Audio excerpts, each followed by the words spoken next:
Welcome to Chef Andy. We're making my favorite pasta of all time, Amatriciana.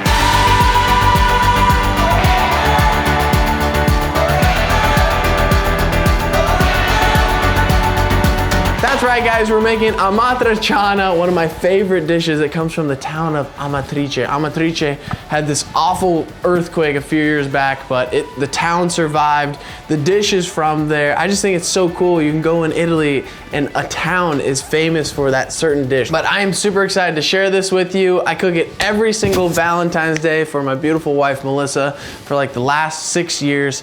Anyways, let's just get started right into this dish. So we're gonna start out with 3 cloves, beautiful cloves of garlic. And we're gonna mince up this garlic like you guys know. You guys all know how to mince up garlic. We're just gonna chop it up really fine. Beautiful, our garlic is nice and minced. Now we're gonna go get our pan ready and we're gonna throw in about 3 tablespoons of olive oil. Stir that garlic around and remember, don't burn your garlic. Don't let it get burned. Keep an eye on it. Garlic burns like super quick. Okay, beautiful. Garlic is going. While that's going, we're gonna slap on some beautiful pancetta. Also, if you've not slapped that subscribe button in a long time, make sure to subscribe to the channel. Slap a like on the video, guys. Join our food movement here on Chef Andy. We're posting videos every single day. Okay, look at this pancetta. Isn't it beautiful? It's gorgeous. I just love pancetta. So what's the difference between pancetta, bacon, guanciale? So pancetta comes from the stomach of the pig. Bacon also comes from the stomach of the pig. Guanciale comes from the guancia, the cheeks of the pig. So all of these parts of the pig are super fatty. I prefer using pancetta. You can use guanciale, or you can use just regular bacon. So the difference between regular bacon and pancetta is that pancetta has been cured, whereas bacon is made pretty much right away. So anyways, we're on the pancetta. We're gonna cut off this skin that runs along the side of it, and we're gonna chop these into beautiful pieces. And this pancetta is just, it's so amazing because the fats that are on this are just incredible. I mean, who doesn't love bacon, right? So I'm using about 1/2 pound of pancetta. If you want to use less, you can use less. Everybody typically likes to use, you know, a lot of pancetta because it's gonna just give it amazing flavor. Check my garlic, don't let it burn. Stir that around. All right, beautiful. We got all of our skin off. Now we're just gonna slice this up into little pieces, but not too fine, you know. We're just gonna, about, I'd say like 1/2 inch. Beautiful, look at this pancetta. It's amazing, it smells incredible. Now we're gonna go throw this in with our garlic. Stir that around. We're gonna let all those oils just render out right into our sauce base, and we wanna get the pancetta not super crispy, but just right in the middle, so it's got a little crunch to it. And while that's going, we're gonna start cutting up our red onion. We're gonna take 1/2 of this onion, okay?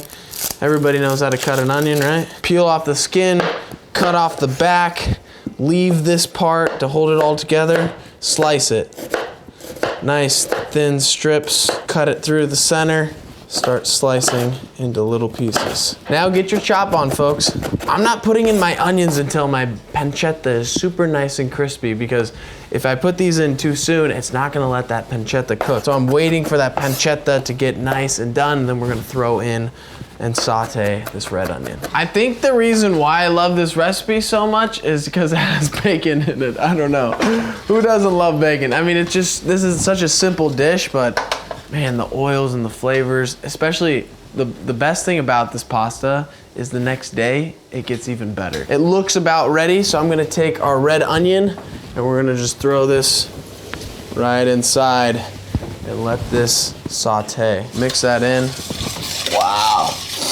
This is incredible. It smells so good. I wish you guys could smell this right now. Hey, funny thing about this Amatriciana dish is that we recorded it once and we didn't get the audio, so this is a second recording. But you know what? I love the dish so much, I'm like, hey, I'm down to make this twice. Let's do it. Wash my hands. For all those people that say I don't wash my hands, here's proof. I keep saying this, but it's literally my favorite pasta. If you have a favorite pasta, put it in the comment section. I would like to know.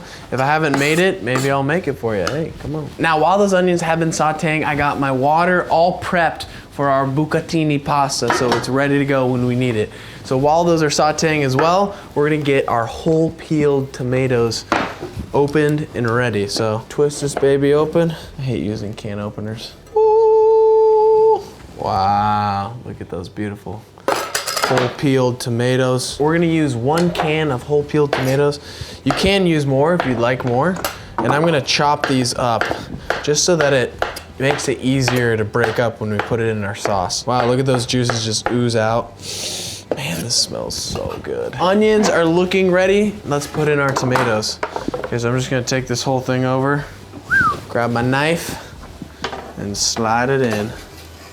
Like you're sliding in those DMs. Now I'm gonna take some of the sauce that's in this can, and I'm just gonna drizzle that in there.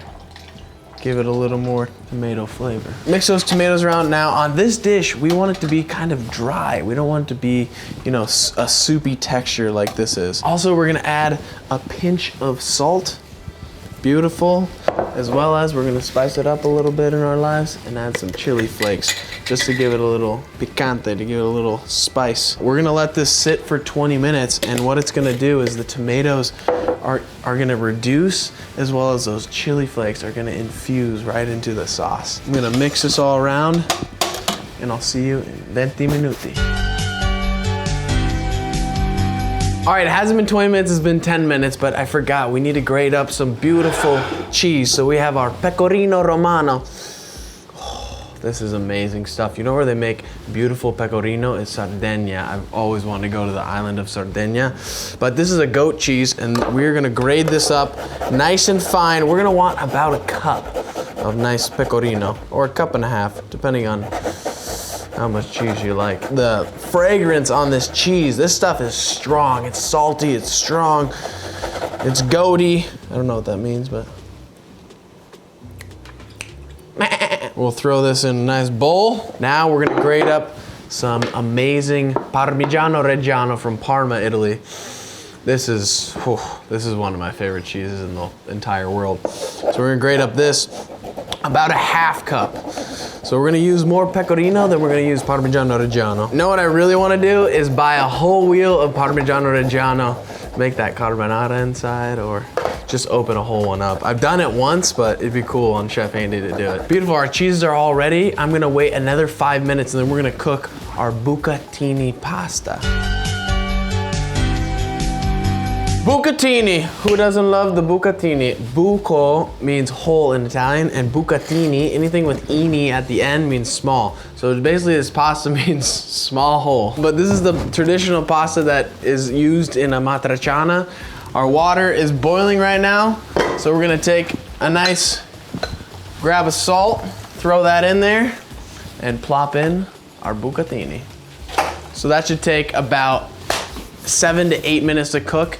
And then we're gonna take it straight out of our pot, right into our sauce. But you can see on our sauce already, look at this stuff. Remember when it was super liquidy? Now the flavors are all mixing and infusing in together. They're all mixing and reducing down.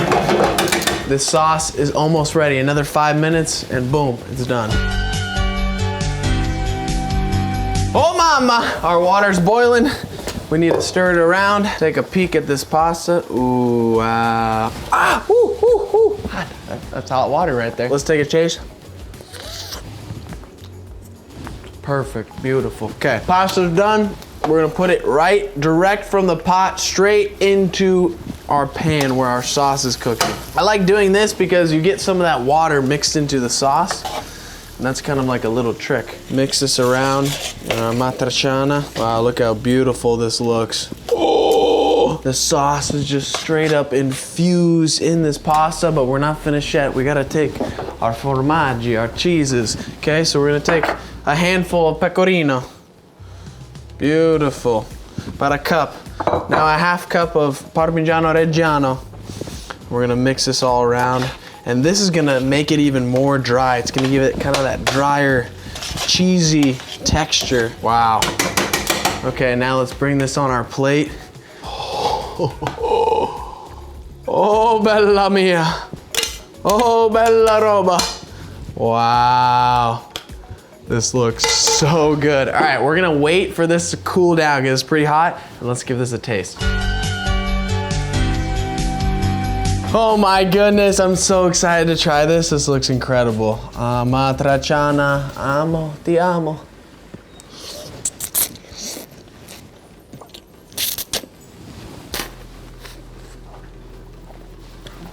Oh my goodness, this is incredible. This is so amazing. It has that tomato sauce, but all those oils from the pancetta.